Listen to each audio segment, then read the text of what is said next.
Right now, more than 50 million people will eat fast food today, and it all traces back to one man who did not want to stop gambling, not a chef, not a businessman, an English aristocrat who refused to leave a card game. His name was John Montague, the 4th Earl of Sandwich. In 1762, during a particularly long gambling session, he asked his servant to bring him meat tucked between 2 slices of bread. He wanted food he could eat with one hand without leaving the table. This request, meat between bread, was not a new invention. People had been eating food wrapped in bread for thousands of years across countless cultures. But what the Earl did that was genuinely new was make it fashionable among the English upper class. His gambling companions began ordering the same thing, and they called it a sandwich after him.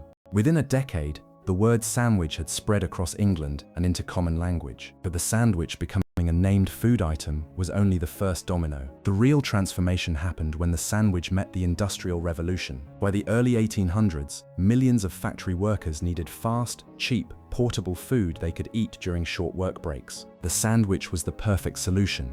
No cutlery, no plates, no preparation time at the table. Street sandwich vendors began appearing across industrial cities across Britain and America. This was the birth of portable food culture, eating on the go rather than sitting at a table. Now jump forward to America in the 1900s and a very different kind of revolution. The automobile changed everything about how Americans lived, worked, and ate. People were moving faster, living farther apart, and had less time to sit down for meals. In 1921, a small restaurant in Wichita, Kansas opened that would quietly change food history forever. It was called White Castle, and it invented something nobody had seen before. White Castle created a system where burgers were cooked in batches using identical portions on a standardized grill. Every burger was identical, every price was the same, and every customer was served in under a minute. This was a revolutionary idea, industrializing food preparation the same way factories industrialize manufacturing. But the story of how this became a global empire involves 2 brothers in California and one very determined traveling salesman. In 1940, 2 brothers opened a small burger restaurant on a California roadside. Their restaurant was initially a typical drive-in with servers bringing food to customers waiting in their cars. But the brothers noticed something important. Most of their profits came from just a few items on the menu. In 1948, they closed the restaurant for 3 months and redesigned everything from the ground up. They eliminated car service, simplified the menu to just 9 items, and created a new streamlined kitchen system. Every station in the kitchen had exactly one job.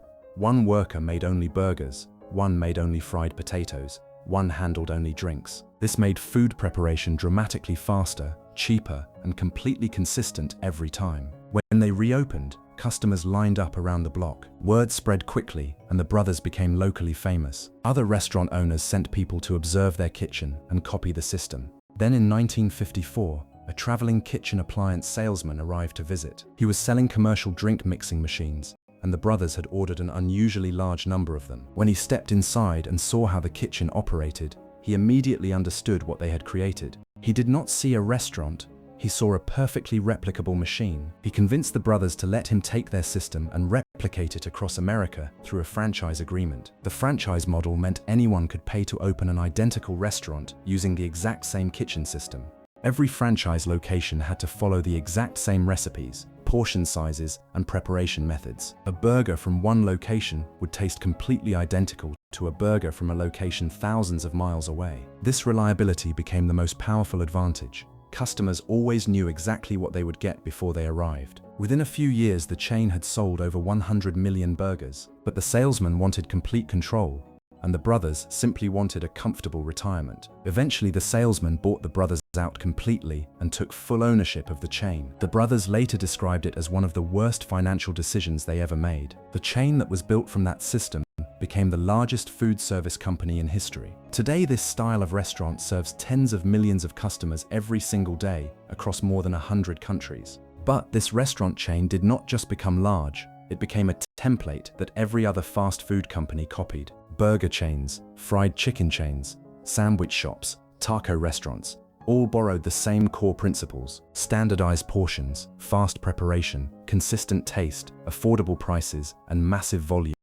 This became the formula for the whole industry. But the fast food revolution did not just change eating, it changed farming, supply chains, city design, and culture. These restaurant chains became the largest single buyers of beef, potatoes, and chicken in entire countries. This gave fast food companies enormous power over how food was grown and processed at a national scale. The design of American cities physically changed to accommodate drive-through lanes and large parking areas. The highway network created an entirely new type of customer, the driver passing through who needed a meal in under 3 minutes. Food companies invested heavily in making their restaurants faster, more consistent, and more compelling to return to.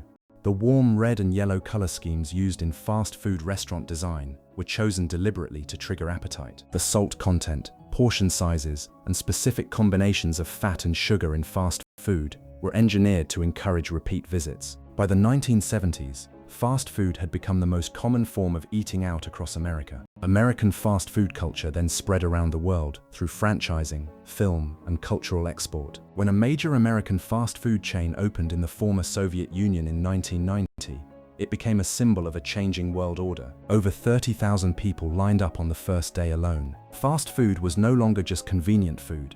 It had become a symbol of modernity and a new way of life. Today, the global fast food industry is worth over $1 trillion.